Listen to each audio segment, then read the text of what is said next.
Perhatikan gambar berikut ini. Di sini terlihat dua orang murid bersama gurunya. Ian berkata, "Wah, tanaman ini daunnya sepertinya sudah mulai kering. Kita harus menyiramnya." Bu guru pun menjelaskan, "Ian, kalau mau memberi air pada tanaman, kita perlu memberinya melalui tanah. Kamu tahu alasannya, Mia?" tanya bu guru. Mia pun menjawab, "Karena di dalam tanah ada akar. Itu fungsinya akar, bu guru," kata Mia.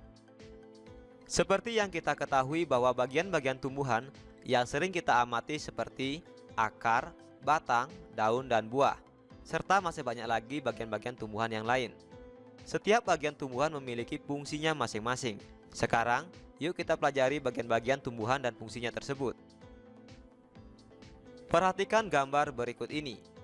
Seperti manusia yang mempunyai tangan dan kaki, tumbuhan juga memiliki anggota tubuhnya. Setiap anggota tubuh memiliki fungsinya masing-masing yang bertujuan untuk memenuhi kebutuhan tumbuhan untuk bertahan hidup.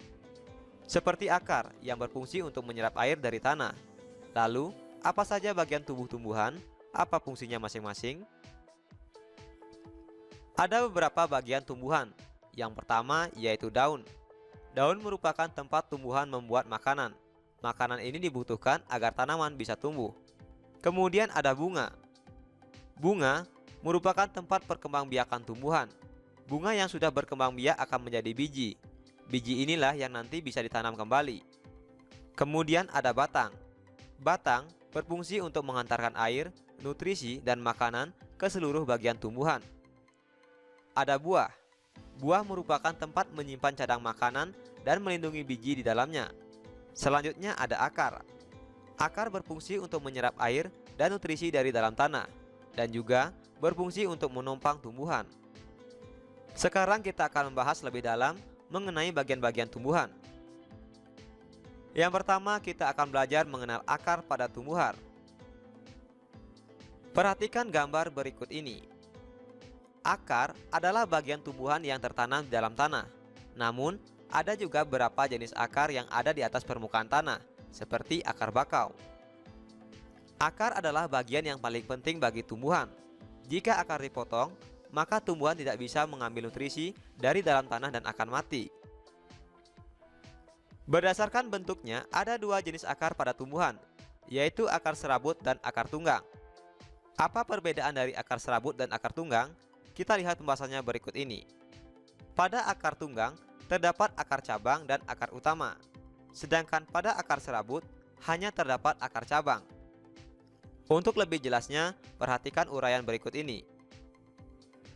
Akar tunggang pada tumbuhan. Seperti yang kita ketahui bahwa akar tunggang memiliki akar cabang dan akar utama.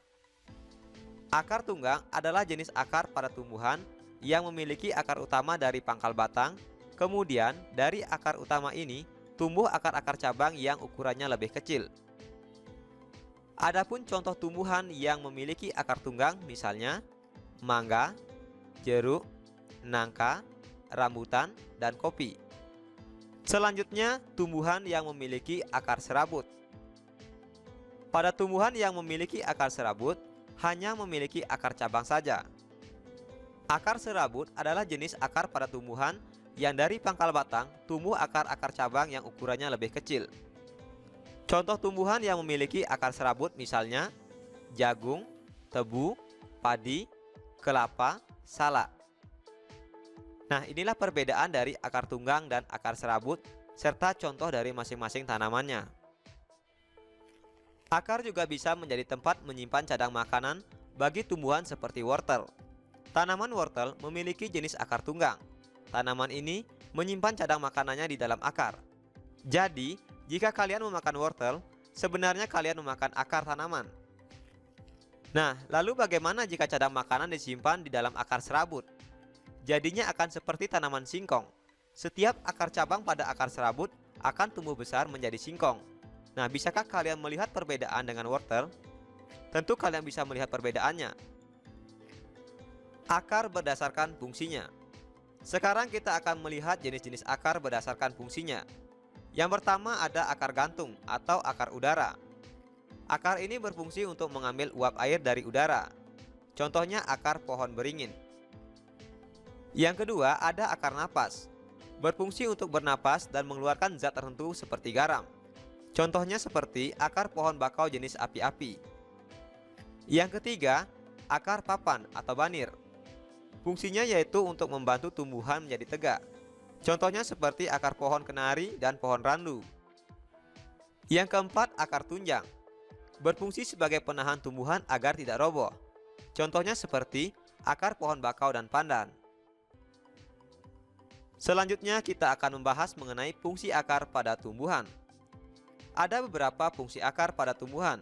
Yang pertama, untuk menopang atau penegak tumbuhan. Yang kedua, sebagai penghisap air dan zat hara. Yang ketiga, sebagai tempat menyimpan cadang makanan, seperti pada singkong dan wortel. Yang keempat, berfungsi sebagai alat respirasi, yaitu untuk bernapas dan mengeluarkan zat tertentu. Yang kelima, berfungsi sebagai alat perkembangbiakan. Akar juga berfungsi sebagai alat untuk berkembang biak, misalnya pada tanaman jahe, kunyit, kentang, dan lain sebagainya. Materi selanjutnya, kita akan membahas mengenai batang pada tumbuhan. Perhatikan gambar berikut ini. Batang ialah bagian utama tumbuhan yang terdapat di atas tanah dan juga mendukung bagian-bagian lain dari suatu tumbuhan. Batang juga merupakan tempat melekatnya daun, bunga, dan buah.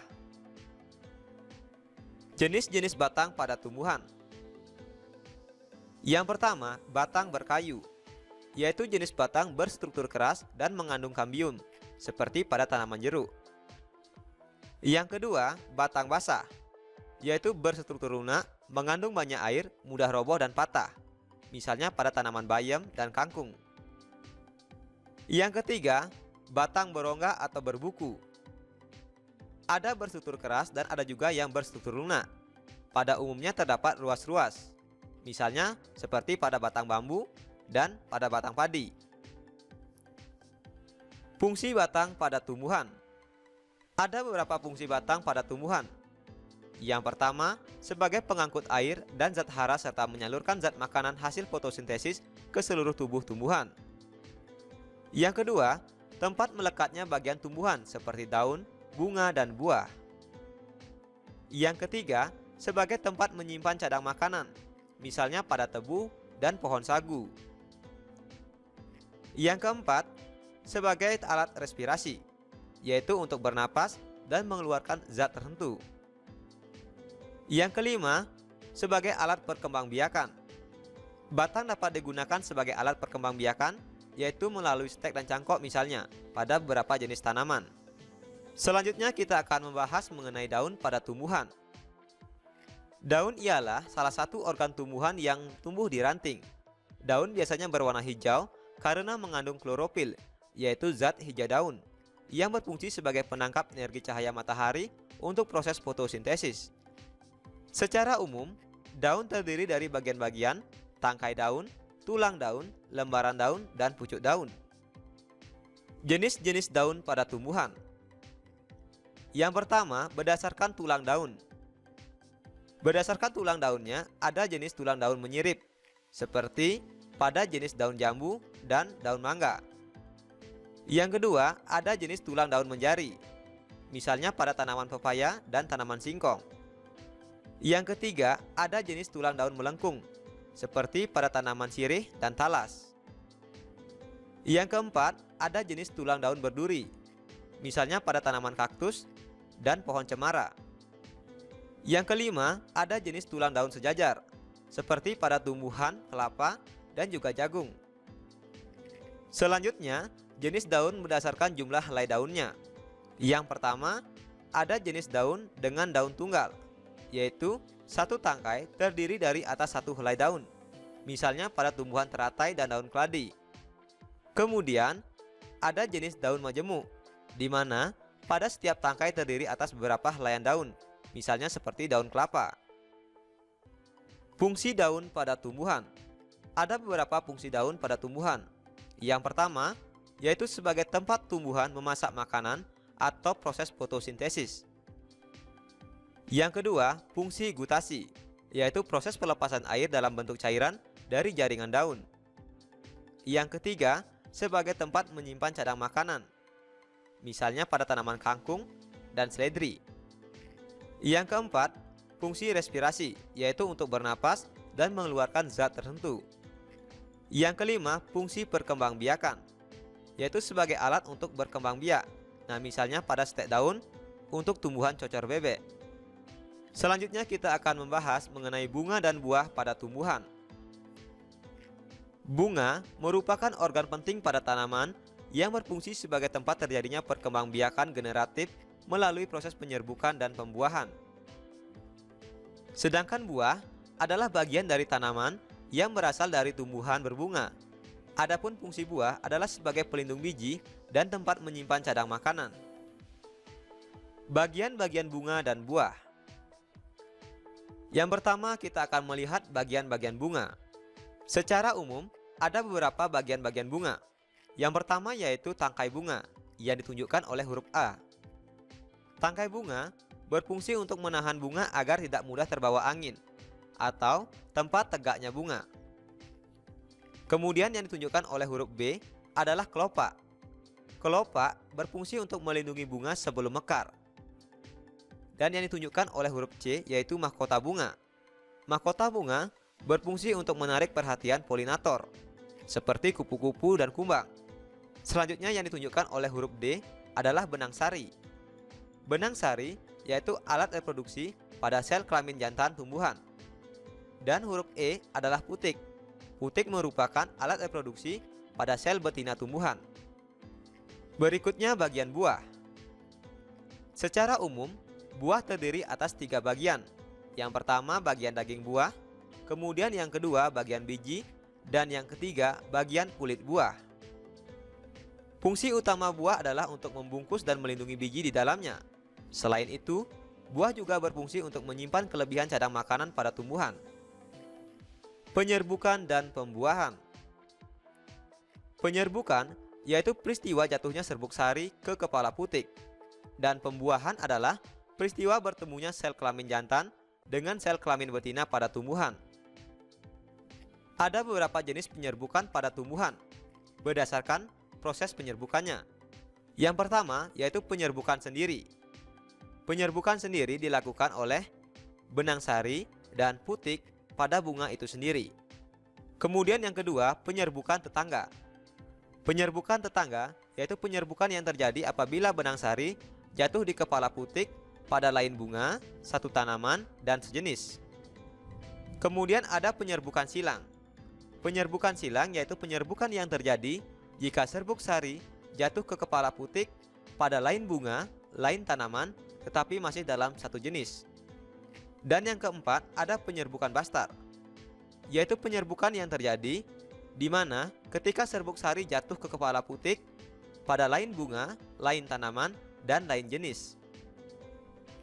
Selanjutnya berdasarkan perantara penyerbukan, ada penyerbukan oleh angin, penyerbukan oleh hewan seperti kupu-kupu, penyerbukan oleh air, dan penyerbukan oleh manusia seperti pada tanaman vanili. Baiklah sahabat Sumayasa, itulah tadi beberapa bagian tumbuhan dan fungsinya. Sekarang kita akan melihat manfaat bagian tumbuhan bagi manusia secara umum. Yang pertama sebagai sumber bahan pangan, baik itu yang dimanfaatkan mulai dari daunnya, dari buahnya, maupun dari batangnya dan akarnya. Yang kedua sebagai bahan perabotan rumah tangga, untuk membuat bangunan seperti jembatan, dermaga, dan membuat alat transportasi sederhana seperti kapal, membuat mainan layang-layang, dan masih banyak lagi jenis lainnya. Dan yang ketiga yaitu sebagai bahan pembuatan obat-obatan. Ada beberapa jenis tumbuhan yang dapat dimanfaatkan untuk membuat obat, seperti minyak kayu putih dan jamu tradisional. Baiklah sahabat Sumayasa, apakah yang sudah kita pelajari hari ini? Yang pertama, kita sudah belajar tentang tumbuhan yang mempunyai bagian tubuh yang berfungsi untuk membantu pertumbuhan, melindungi diri, dan berkembang biak. Umumnya, hampir semua tumbuhan memiliki akar, batang, daun, bunga, dan buah, di mana akar berfungsi untuk menyerap air dari dalam tanah dan menahan tumbuhan tertanam kuat di tanah. Batang berfungsi untuk menyalurkan air dan makanan ke seluruh tubuh bagian tumbuhan. Batang juga membuat tumbuhan dapat berdiri kokoh. Daun sebagai tempat menghasilkan makanan, yaitu melalui proses fotosintesis. Bunga berfungsi sebagai alat perkembangbiakan tumbuhan. Dan buah merupakan hasil perkembangbiakan tumbuhan. Pada buah, terdapat biji yang diselimuti oleh daging.